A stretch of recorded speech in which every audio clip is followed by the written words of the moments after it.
नमस्ते स्टूडेंट्स।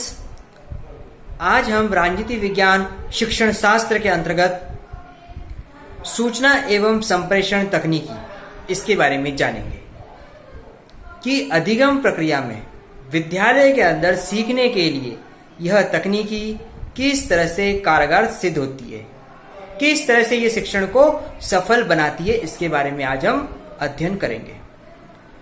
सूचना एवं संप्रेषण तकनीकी, अगर सामान्य तौर पर तकनीकी शब्द को हटा देवे और सिर्फ सूचना और संप्रेषण को रखा जाए तो यह एक ऐसी विधि है जिसका प्रयोग प्राचीन काल से चलता आ रहा है।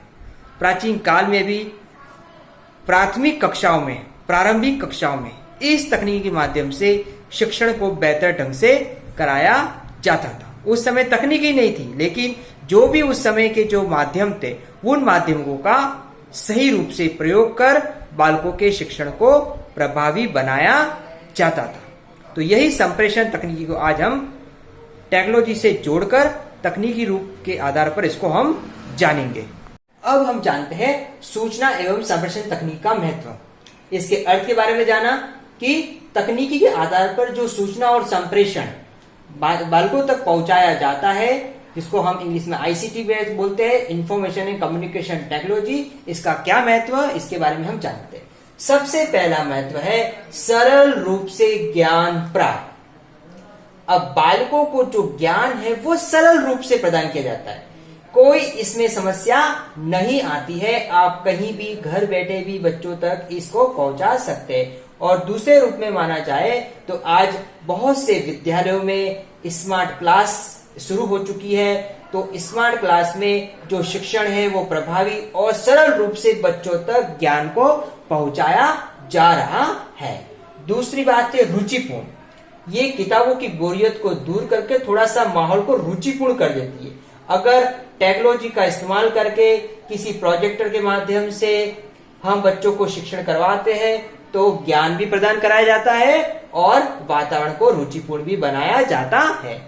अगली बात है मनोरंजन के साथ अधिगम। मनोरंजन इसके साथ अपने आप जुड़ जाता है कि कोई भी अगर नया तरीका अपनाया जाएगा तो उसमें मनोरंजन अपने आप शामिल हो जाता है। तो बालकों को मनोरंजन भी होता है और ज्ञान को भी प्रभावी रूप से पहुंचाया जाता है। अगला इसका है कक्षा कक्ष से नीरस वातावरण को दूर करना। ये कुछ समय तक या इसका प्रयोग करने से जो नीरस वातावरण कक्षा कक्ष में उत्पन्न होता है वो वातावरण दूर हो जाता है। एक ऐसा वातावरण उत्पन्न होता है जिसमें क्रिएटिविटी होती है और बच्चों में मनोरंजन आता है, रुचिपूर्ण आता है और सरल रूप से ज्ञान प्रदान करवाया जाता है। संप्रेषण उपकरण सामान्य, विशिष्ट व मंद बुद्धि बालकों के लिए समान।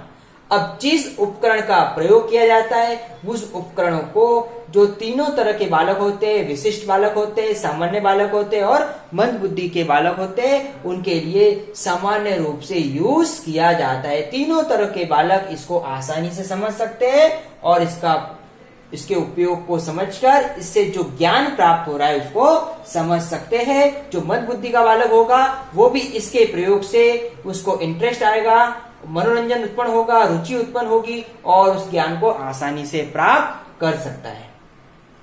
अगला है योग्यता के अनुसार ज्ञान। संप्रेषण का जो तकनीकी है इसका यूज हम योग्यता के आधार पर कर सकते हैं। किस कक्षा को, किस स्तर के आयु के बालकों को ज्ञान प्रदान करना है, इसमें इनकी योग्यता का ध्यान रखा जा सकता है और यही योग्यता इसके उपयोग को और प्रभावी बनाती है। तो ये हमने जाना कि सूचना है संप्रेषण तकनीकी और इसका महत्व क्या है। अब हम जानते हैं कि सूचना और संप्रेषण तकनीकों को किस माध्यम से बच्चों तक हम पहुंचा सकते हैं। अब हम आगे जानते हैं सूचना एवं संप्रेषण तकनीकी की जो भूमिका होती है उसमें कौन से ऐसी भूमिका है, कौन से ऐसे उपकरण हैं जिसके माध्यम से इसको हम और बेहतर ढंग से संचालित कर सकते हैं। सबसे पहली है कंप्यूटर की भूमिका। कंप्यूटर एक बेस है, एक आधार है जो इस तकनीक के अंदर शामिल है। जब से कंप्यूटर का आविष्कार हुआ है तब से इस तकनीकी ने शिक्षा में भी अपनी एक अलग ही छाप छोड़ी है। कंप्यूटर में बहुत से ऐसे सॉफ्टवेयर होते हैं, बहुत से ऐसे एप्लीकेशंस होते हैं जिसका हम आसानी से यूज करके शिक्षा को संचालित कर सकते हैं। वर्ड, पावर पॉइंट, एक्सेल, इसका यूज, इसका उपयोग, इसमें शिक्षण कार्य को आसानी से संचालित कर सकते हैं। कंप्यूटर से जुड़ा होता है इंटरनेट। इंटरनेट की भूमिका, आज इंटरनेट दुनिया की मांग है, इंटरनेट दुनिया की जरूरत है। इंटरनेट पे बहुत सी ऐसी जानकारियां होती है जो शिक्षण को प्रभावी और बेहतर बनाती है। इंटरनेट में आप यूज करके इसमें जो बहुत से शिक्षण से संबंधित जो भी पहलू होते हैं, जो भी जानकारी है, वो बच्चों तक आसानी से पहुंचाई जा सकती है और इसी के माध्यम से एक शिक्षक विद्यार्थियों तक अपने शिक्षण को भी आसानी से पहुंचा सकता है। तीसरी है OHP की भूमिका, ओवरहेड प्रोजेक्टर की भूमिका। ओवरहेड प्रोजेक्टर एक ऐसा माध्यम है जिसमें एक बड़ी स्क्रीन के अंतर्गत जो भी अक्षर होते, जो भी ज्ञान होते, जो भी आकृति है, उसको हम आसानी से बच्चों तक पहुंचा सकते हैं और समझा सकते हैं। अगला है स्लाइड प्रोजेक्टर की भूमिका। आज देखा जाए तो OHP के दौर पे आज स्लाइड प्रोजेक्टर आ गया। आज पावर पॉइंट में बेहतर ढंग से स्लाइड बनाकर अपनी स्लाइडों को बेहतर ढंग से निर्मित करके 1-to-1 बच्चों तक आसानी से पहुंचा सकते हैं और अच्छे और बेहतर ढंग से अपना एनिमेशन देखकर उसको प्रभावी तौर से प्रस्तुत कर सकते हैं। अगला है फिल्म स्ट्रिप की भूमिका। जो फिल्म स्ट्रिप होती है, जो बेहतर ढंग की जो भी स्ट्रिप निर्मित होती है, जो ज्ञानवर्धन होती है, उनको दिखाकर भी बच्चों के अच्छे से ज्ञान प्रदान कर सकते। चार्ट एवं मानचित्र। चार्ट एवं मानचित्र एक ठोस माध्यम है जिसमें बहुत सी ऐसी जानकारी होती है, बहुत से ऐसे पहलू होते हैं जो ठोस माध्यम से बच्चों तक पहुंचाने का एक सशक्त माध्यम है। चार्ट एवं माध्यम सामान्य तौर पर भी उपलब्ध होते हैं और तकनीकी तौर पर भी आप इंटरनेट, कंप्यूटर का यूज करके बच्चों तक इसको आसानी से पहुंचा सकते हैं। प्रतिरूपों की भूमिका। प्रतिरूप रोल मॉडल, हमने स्वयं की समझ पाठ में रोल मॉडल के बारे में पढ़ा है। तो ये जो प्रतिरूप होते हैं, ये बहुत से ऐसे प्रतिरूप रोल मॉडल होते हैं जो जीवन के संबंध में हमको जो उनकी जो जीवनियां होती है, उनका जो रोल होता है, उनकी जो सफलताएं होती है, वो भी हमको जीवन में बहुत कुछ सिखाने के लिए फायदेमंद साबित होती है। टेलीविजन की भूमिका। टेलीविजन भी एक अच्छा माध्यम है। टेलीविजन में अगर आप ज्योग्राफी संबंधी, नेशनल ज्योग्राफी संबंधी या फिर आप साइंस संबंधी बहुत से ऐसे जो चैनल्स होते हैं, उन चैनल्स में आप जाओगे तो आपको संबंधित जानकारियां प्राप्त होगी। हिस्ट्री संबंधित भी चैनल होते हैं, राजनीति संबंधित भी चैनल होते हैं। तो ये चैनल्स हमको जानकारी प्रदान करते हैं और हमारे ज्ञान को भी बढ़ाते हैं। वीडियो का अच्छा माध्यम है। एक शिक्षक अपनी बातों को वीडियो के माध्यम से बच्चों तक पहुंचाते। आज हम जो शिक्षण कार्य करते हैं ये एक वीडियो के अंतर्गत ही आते हैं।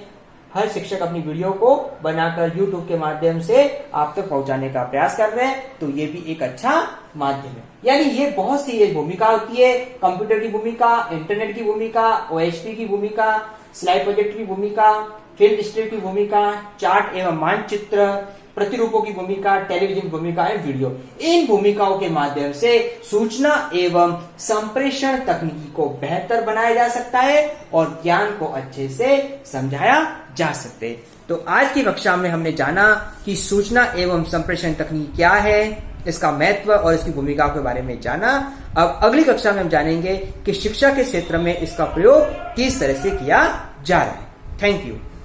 आपका गृह कार्य है सूचना एवं संप्रेषण तकनीक का महत्व बताते हुए इसकी भूमिका बताइए।